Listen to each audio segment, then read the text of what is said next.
Hi, it's Ronnie, and I'm here with another 2-Minute Tuesday where I teach you about a feature of Plantee or give you a meal planning tip in 2 minutes or less. Today's demo is really quick. I just want to show you about ingredient notes on the planner in case you weren't sure that they were available or didn't know exactly how to use them.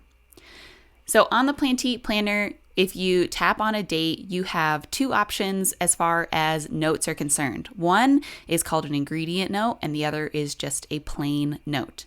The ingredient note allows you to add ingredients to your planner that will also then be added to your shopping list, so you can add things that you want to be able to shop for within that date range.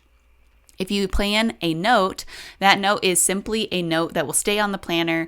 It's kind of something that will serve as a reminder. So you could remind yourself that you're going out to eat a certain night, or you can even add your personal events onto your Plan to Eat planner, like soccer practice or a PTO meeting. So that way you know to plan around those events when you're creating your meal plan for the week.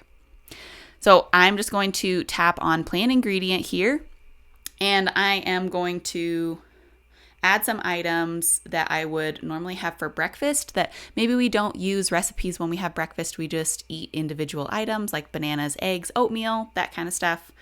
But I want to be able to remember to shop for these things when I go to the grocery store because they are important for our daily breakfast routine.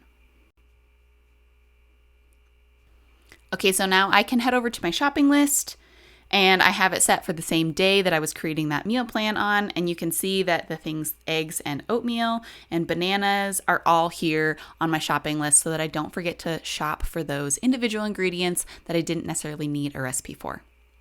If you have questions, there is a help article in the description of this video, and you can always email us at help@planteat.com. Thanks for watching, and I'll see you again soon.